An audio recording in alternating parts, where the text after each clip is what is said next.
4 hari pasca peristiwa kebakaran di rumah almarhum UJ, asumsi tentang penyebab kebakaran terus bergulir. Pihak berwajib sendiri hingga kini masih mendalami seputar penyebab terjadinya kebakaran yang untuk sementara waktu diduga akibat hubungan arus listrik. Namun benarkah jika ibunda almarhum UJ memiliki kecurigaan jika penyebab terjadinya kebakaran bukan karena soal hubungan arus listrik? Lantas, apa yang membuat Pipik Dian Irawati batal keluar dari rumah sakit kemarin? Pemirsa, berikut liputannya. Itu setengah empat itu orang berasa setengah empat itu saya kayak kedengeran ada yang pecah gitu. Saya pikir siapa yang lempar rumah gitu kan, kayak kaca pecah gitu. Cuma begitu saya bangun, lampu udah gelap kan, terus asap itu udah banyak di kamar saya, iya karena kan yang kebakar di bawah, otomatis kan di atas saya kan kamar saya, langsung asap tuh langsung naik semuanya gitu.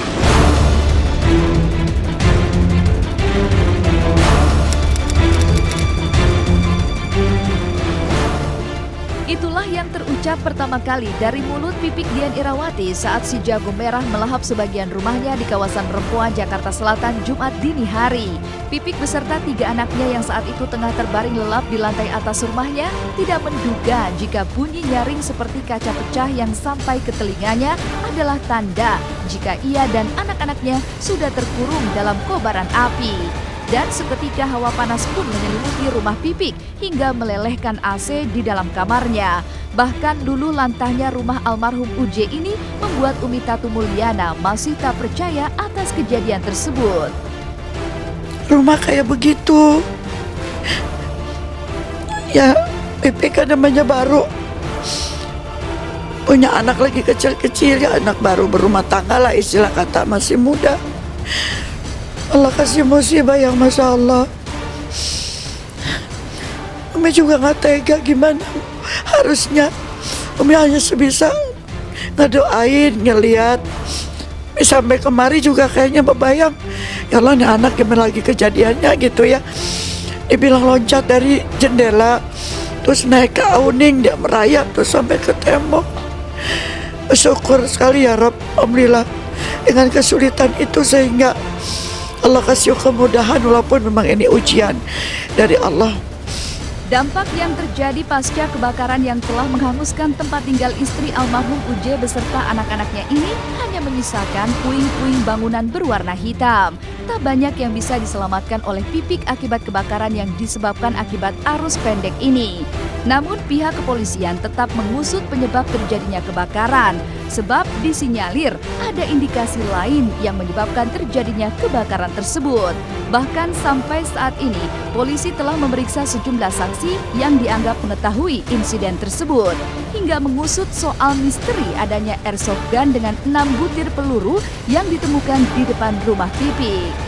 Kita belum berani sampai situ ya, tapi tadi kita di depan rumahnya itu kita dapat salah satu soft gun itu udah kita amankan, berikut 6 butirnya sekarang udah di kita dan sudah kita periksa juga saksi dari tempat yang melihat yang pertama, Samsul Bahri itu. Yang sudah diambil keterangannya adalah Taufik, supirnya Bu Pipit, dan pembantunya Sarpen.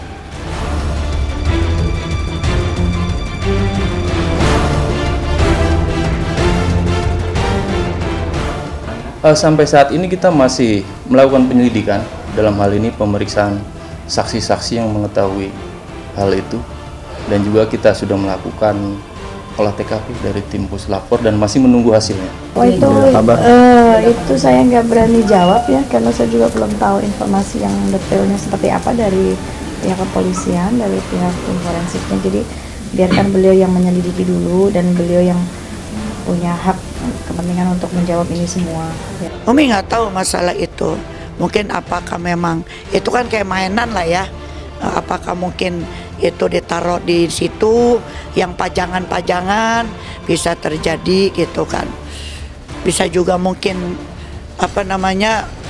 ditaruh di mana sehingga itu jadi ketahuan, kelihatan gitulah istilahnya. Umi nggak tahu kalau masalah itu.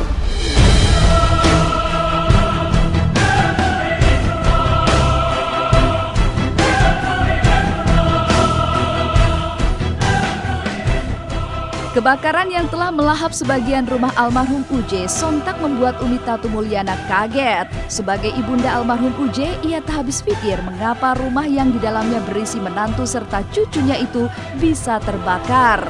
Lantas, benarkah jika Umi Tatu curiga jika kebakaran yang melanda rumah anaknya itu bukan disebabkan akibat aliran arus listrik?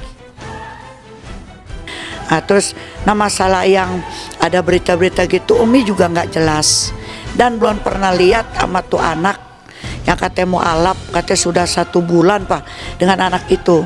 Umi kalau ke situ nggak pernah lihat dia, nggak pernah gitu kayak apa mukanya.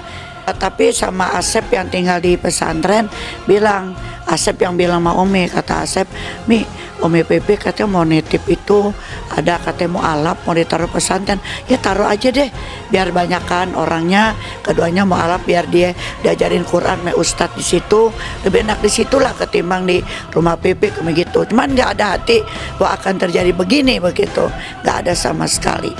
Nah apa iya ya tuh orang gitu, kok sejahat itu, dia dipelihara, dikasih makan, kasih ilmu, disayang, istilah kata namanya mu'alaf kok segitu jahatnya, bisa gitu. Kita baru begitu-begitu aja nih, itu jadi apa iya, itu aja. Di saat penyebab musibah kebakaran yang melanda rumahnya masih menjadi penyelidikan pihak berwajib, gaung jika Pipik akan segera menjual rumahnya itu terus menggema. Pipik tak menampik jika upayanya itu hanya untuk menjauhkan anak-anaknya dari rasa trauma. Dan untuk sementara waktu, Pipik akan memboyong anak-anaknya untuk tinggal di apartemen. Kemudian mereka akan menempati rumah Rosa yang kini kondisinya tengah kosong. Banyak yang menawarkan sih untuk tinggal, dan alhamdulillah Teh Rosa juga beliau mau pindah, jadi akhirnya rumahnya kosong gak ditempatin ya. Beliau minta saya nempatin di sana. Setelah mau berapa bulan sampai rumah itu siap, mungkin ya ke rumah Teh Rosa, karena rumahnya kosong kan dia mau pindah. Ya saya sudah sebelum ini kan karena memang kenapa punya niatan dijual karena memang 2 tahun waktu almarhum masih itu memang itu memang beliau kepengen banget untuk menjual itu, dan apa namanya ya sudah ya sekarang dengan kejadian ini dan anak-anak pun juga yang saya takutkan kan saat kita balik lagi di situ anak-anak yang akhirnya malah sering mengingat oh ini pernah punya kejadian ini saya nggak mau seperti itu. Akhirnya ya sudahlah jalan terbaik, dan saya bilang sama anak-anak dengan yang pertama saya jelaskan bahwa beliau amanah Adih kayak begini dan mereka welcome dan mereka senang, justru si Abigan malah senang, dia minta request nanti pengen ada lapangan bolanya lah apalah buat dia main sama anak-anak yatim itu. Jadi ya memang saya pun juga kepengennya saya mati dikelilingi anak yatim semua. Dari situ Pipik mau ngediemin rumahnya Rosa, betul Rosa ada rumah 1 lagi, maka di situ bisa Pipik tinggal berapa lama aja katanya.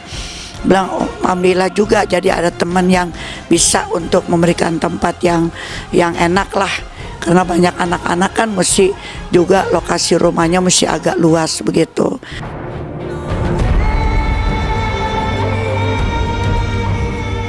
4 hari pasca insiden kebakaran di rumah almarhum Ustadz Jeffrey Al-Bukhari, kondisi Pipik Dian Irawati hingga kemarin masih terbaring di rumah sakit. Alhasil, rencana kepulangannya pun batal dilakukan. Pasalnya, Pipik masih harus menjalani sejumlah fisioterapi di bagian leher dan pundak yang menurut dokter ahli perlu mendapat penanganan secara intensif.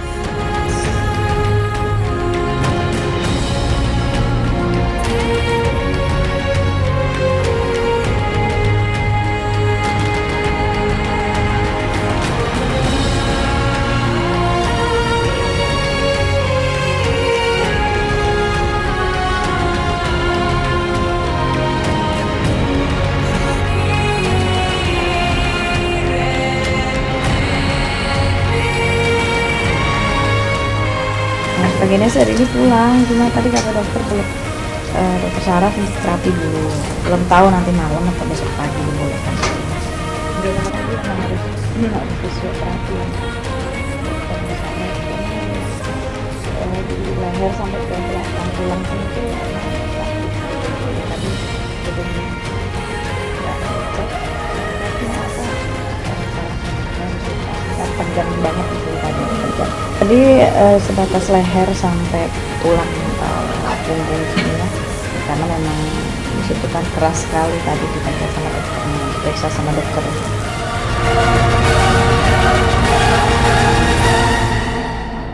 Dari kedukaan Pipik, seperti apa kebahagiaan yang tengah dirasakan oleh Anang Hermansyah saat ia bisa melihat secara langsung calon buah hatinya bersama Ashanti. Gambarnya dia nih, jelas tuh. Kepalanya, badannya tuh. Kepalanya, badannya.